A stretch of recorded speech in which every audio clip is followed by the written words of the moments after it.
was in Texas. Let's try that again. Good morning. All right, now I'm in Texas. Welcome to morning one of the 2014 Immunization Summit. My name is Tracy Washington Enger, and I will have the pleasure of facilitating our summit over the next couple of days. And so, how many of you, I'll ask this, who was not here last night? Who was not able to make it last night for the screening? So, welcome. So those of you who were here last night, let's welcome the folks who are here this morning. Welcome. Very excited to have you join our community this morning. So for those of you who were here last night, and you know, my name is Tracy Washington Enger. I come here to you today from a background in environmental protection and environmental health. I work in Washington, D.C. And in doing that work, one of the things that it has allowed me to do is to get out of Washington, D.C. and to come to communities like this around the country and around the world, communities and communities who are in action working to take the science that is out there and to turn that science into evidence-based solutions for some fairly complicated health issues that we are trying to not just address, but conquer, eradicate. In this case, eradicating vaccine-preventable disease through evidence-based interventions that propel the right kind of immunization policy and practice, right? So in that role that I get to do around the country and around the world doing that is very interesting because I am neither a healthcare provider nor a scientist. I have a journalism background. And despite the fact that Ohio University thought that it was appropriate to confer upon me a Master's of Science in journalism, I make no delusions about who I am, okay? I know what that means. But when we think about what science actually is, what is science except for the way that we, as a curious species, attempt to understand the natural wonder and mystery and phenomena of the world that is going on around us, how we explain it, how we bring order to it, so that we can act better in that world, so we can be in better communication with that world and better understanding of that world. And communication is the way that we, as a human species, it is the methodology we use to create a common understanding of that science, of that evidence, so that again, we can behave better, we can be in a better relationship with our world. So in that way, the communication is really essential. We talked about it last night. Lots of evidence out there about immunizations, lots of evidence and science about it, but how do we use the right communication to put people in right action around that science and data? The question kept coming up. We know better, why don't we act better? Okay? That is where communication is actually a science, because we have the tools and we have the technology and we have the methodology to turn evidence-based knowledge into better action in our environment. And so one of the ways I'd like for you to think about me, I invite you to think about me today, is as Lieutenant Uhura, communication scientist for the Starship Enterprise, right? Like Lieutenant Uhura, my job here today will be to help listen to the messages that are coming in, interpret and translate them so that you can go into better action. And mind you, she was always able to do this without ever letting you forget that she had a pretty decent set of gams. I'm just saying. So that is what the role I would like to be in, the service I would like to be in for you today. This is what it's going to look like. No matter what you see going on up here, you may think one thing is happening, three things are happening in the background at all times. This is a hat trick. You know what a hat trick is? 3 goals in one game, right? That's what we're after here, 3 goals in one game. The goals of education and outreach, teaching and reaching, the goals of best practices, knowing the best things to do and spreading those best things, and advocacy and policy, institutionalizing those best practices and that best science. The way we're going to do it today looks like this. You're going to have an opportunity to have access to international, national, and regional community experts all across the board. They're going to be delivering to you compelling science, research, data, and evidence. And that evidence is going to show up in these 4 tracks. No matter where you think you have the most affinity or action for one of these tracks, you're actually connected to all of these tracks. And so I ask you to always know in the back of your mind that you are all, whether you're administering vaccines, you are all you are also tied to the epidemiology. You are tied to the advocacy. That is the what that we're going to be doing today. How we're going to be doing it, you see in-depth breakouts. I call them break-ins because nobody's breaking out of this joint before tomorrow afternoon, okay? You are breaking into the knowledge that is there. Really use those break-ins to deepen your knowledge. Networking, community building conversations, they are going to be going on all over the place, and I ask you to please be engaging in them as fully as you possibly can. Dynamic social media interactions. In just a second, Christina's going to come up here and she's going to help explain some of the ways that we're going to be in dynamic interaction outside of this room as well through social media, and give you that practice for how when you go back into your other work. And individual action plans that we will be developing tomorrow that prepare you to start immediately putting what you learned here into action, okay? Everything I talked about there really talks about what's going on kind of up here and in your rooms. That's only half of the story. The other half of the story is what goes on out there, how you are in communication with one another and how we are in relationship with one another. So in order for us to achieve the kinds of goals we want to, I'm going to request from you a certain way of being over the next couple of days. I'm asking you to be committed to a future free from vaccine-preventable disease. Believe it and act into it. Your acting into it looks like these other things. Actively engage to lock in your own learning. Be leaders to one another. Listen for the calls to action and act on them. Focus on actions that you can take. All of us can take those actions. And leadership and service to one another. This is what leadership and service to one another looks like. Seeking those opportunities to learn and teach. I'm going to be giving you lots of opportunities to teach one another and to be engaged with one another. When I give you those opportunities, I want you to just dive into them, right? When you see me up here, it is an invitation to action. All of us have an action posture and sort of a relaxed posture. I see some of you are in your relaxed posture right now, okay? When you see me, I want you in your action posture. Mine looks like this. My eyes get bigger. I lean forward. You can see it, right? Let me see your action posture. Assume the position. Beautiful. Every time you see me up here, expect to assume the position because you're going to have an opportunity to go into action, to lock in your learning, to be in better understanding, and to build your capacity to create a vaccine-preventable free world. Okay? As we move into Christine, a few words that guide me from some of my favorite scientists, okay? From Albert Einstein. We need new solutions. We need new solutions, and we're developing them every day, all right? From my personal hero, Stephen Hawking, it matters that you don't give up. This is hard work, but just staying on the field is important. And from one of my favorite scientists, Captain James Tiberius Kirk. Okay. We're going to have a lot of heavy lifting going on here in terms of the knowledge and the research and the data and the evidence, but it is important that we remember to stay connected to our play, and we're going to have lots of opportunities to do that with things like the boot contest, with things like the social media. And so to help us understand how we better engage in some of the play that is work, that advances our work, join me in welcoming Christine Vara, who's going to talk to us a little bit about Twitter. Christine.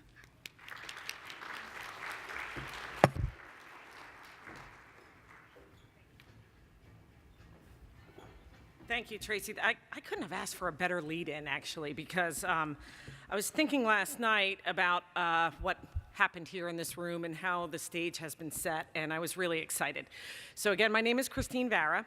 I'm a social media manager for Every Child by Two, a nonprofit vaccine advocacy group.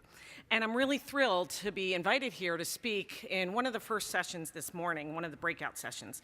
But to be honest, what I'm really excited about was last night, for those of you who weren't here last night, Anna Dragsback made a promise. So I just want you all to know, okay? The promise was that, does anybody remember what the promise was? First, I want to ask. I can't see, that light is really blinding. Nobody remembers. I remember, Anna. It was that this was going to be the most fun ever at any immunization conference you've ever attended. So now, if this is your first one, that'll be easy. But I have spoken at dozens of immunization conferences around the world. I have to admit, I am not from Texas, so don't throw anything at me.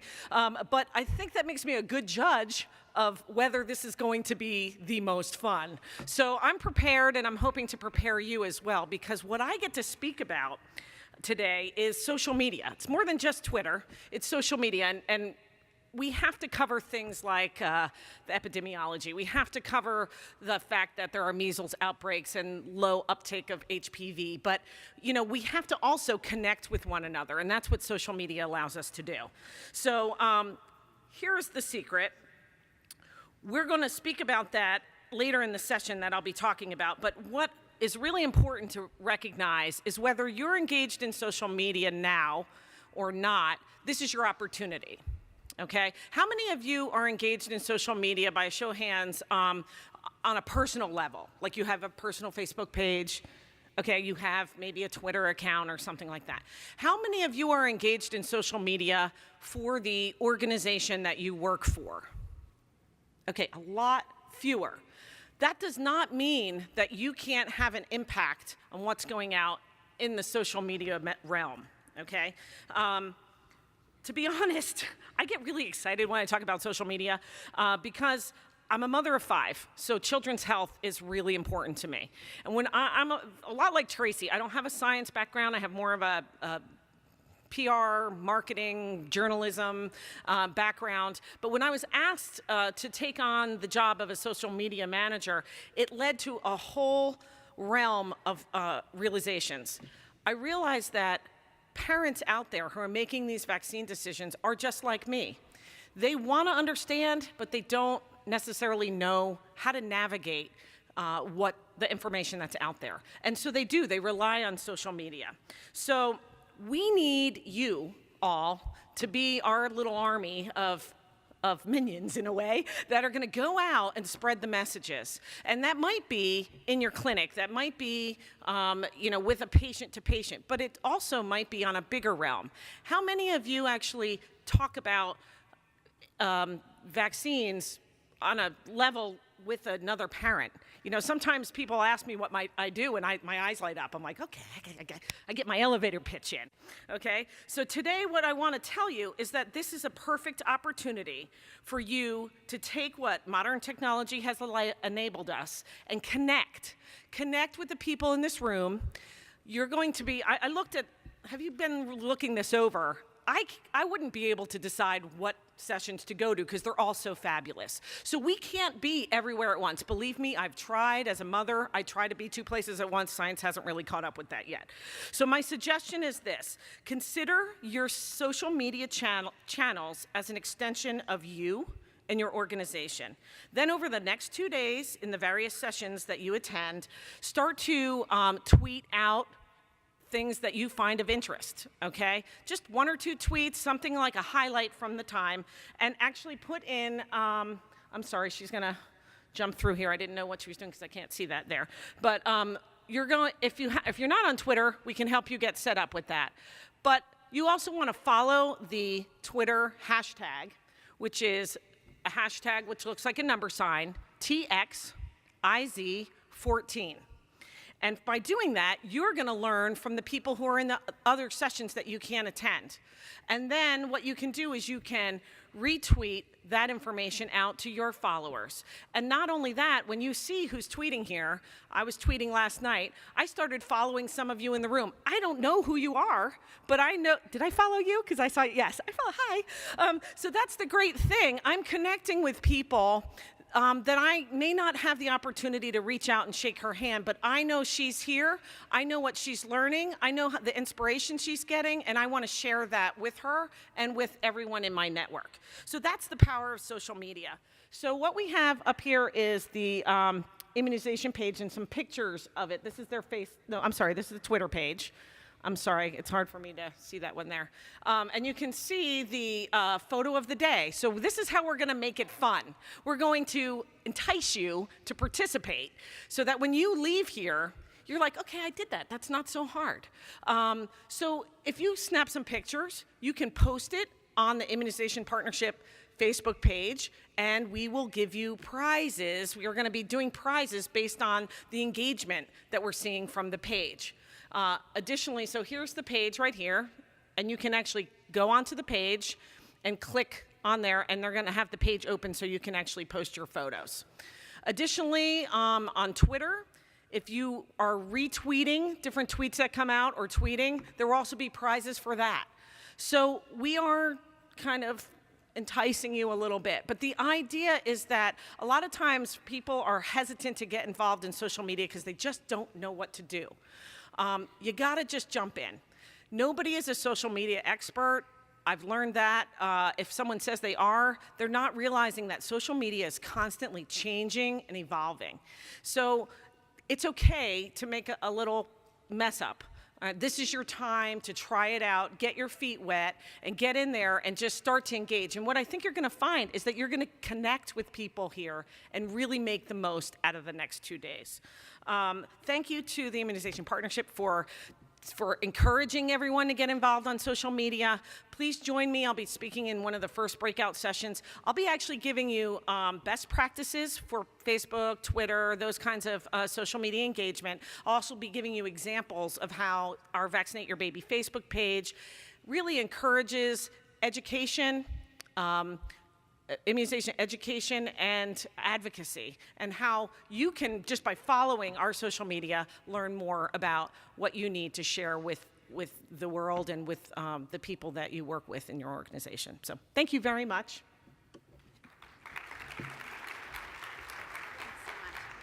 Thank you so much, Christine. That was wonderful. And if y'all haven't found her blog yet, I encourage you to look it up and to follow her on Twitter. And there's a lot of great information happening. The discussion about vaccine safety is really unfolding online in the social media world. So if you're not engaged in it yet, get engaged. We need you all there. My name is Anna Dragsbeck.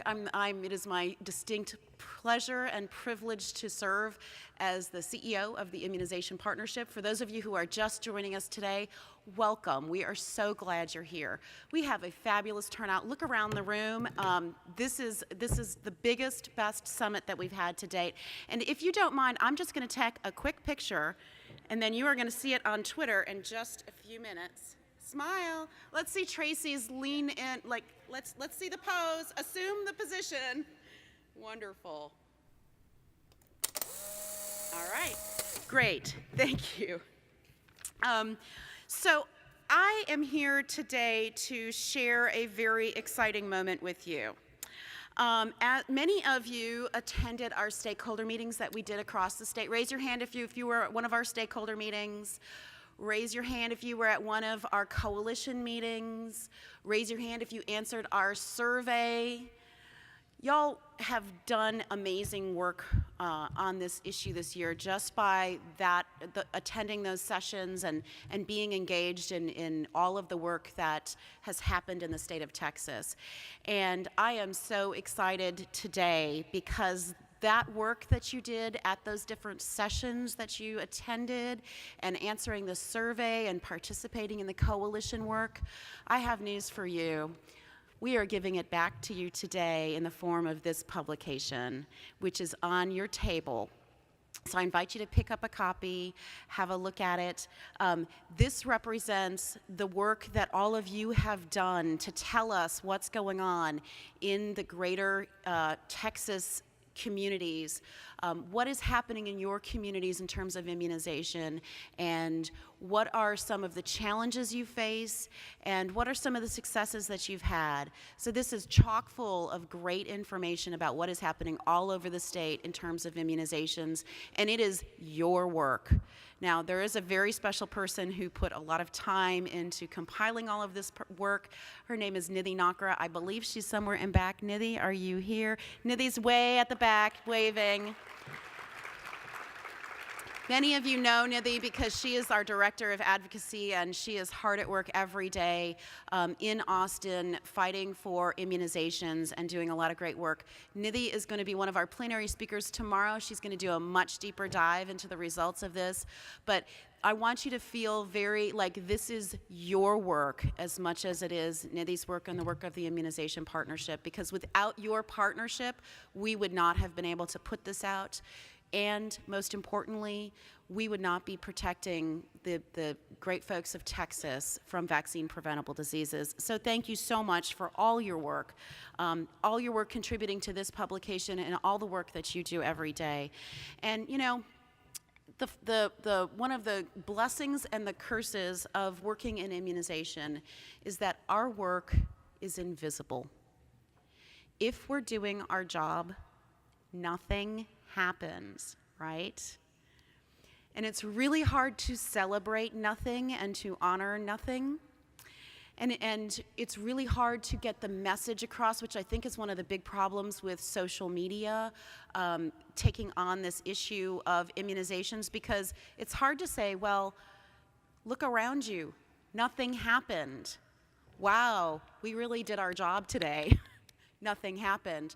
And so I want to take a moment and really honor the work that all of you do every day, and thank you on behalf of your communities, but also on a personal level, on behalf of my family, for what you do, because you are keeping us all safe. Every shot that you put in an arm helps to create herd immunity, community immunity, and makes us all better and stronger. You're going to hear from Dr. Lakey in just a moment, who has been at the front lines of the Ebola crisis, and boy, what a relief it was to have Dr. Lakey. I think he needs a round of applause just for the Ebola issue. I think what that has demonstrated is it made something that's invisible, protection from infectious diseases, visible.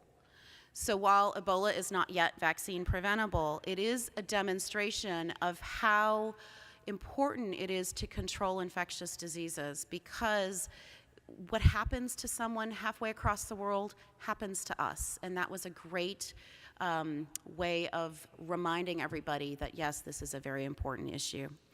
So in an attempt to make your invisible work visible, we wanted to come up with a way of showing you what you have accomplished. And really, what you have accomplished is happy, smiling, healthy people. And so we have a little video presentation for you, very brief, to show you the effects of your work. Can we please roll the film?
So if you were here last night, you heard Tracy and I talk about having served in Sierra Leone, West Africa, as Peace Corps volunteers together. And in Sierra Leone, they have a phrase that they use.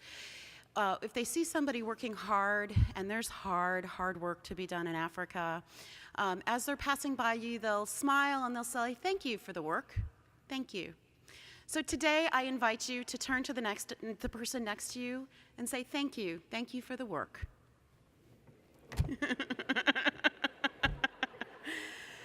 Pat them on the back, and let's give everybody a huge round of applause.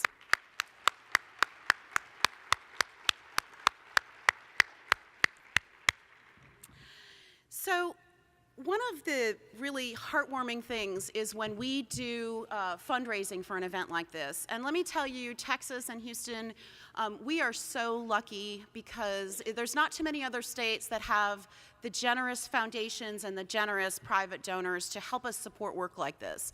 All of you paid an admission fee, which was about a third of what it's actually costing us to have you here today. And that was because we didn't have to charge you $500 to get in, because we had very, very generous donors who helped to supply the money that it takes to run something like this, and it's not a small expense.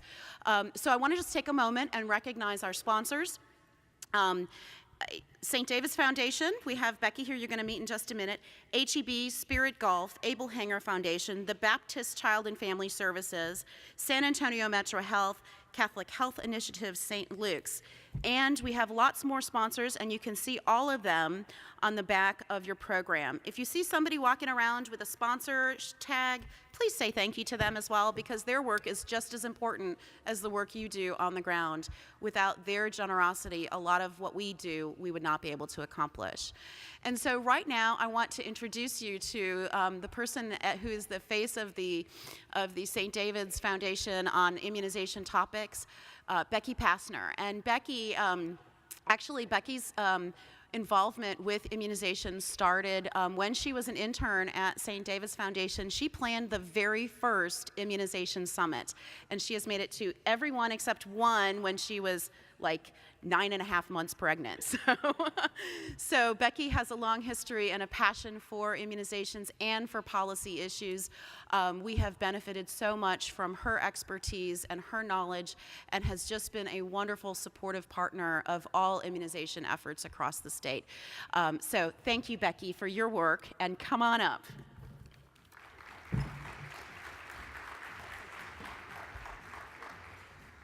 Good morning, everyone.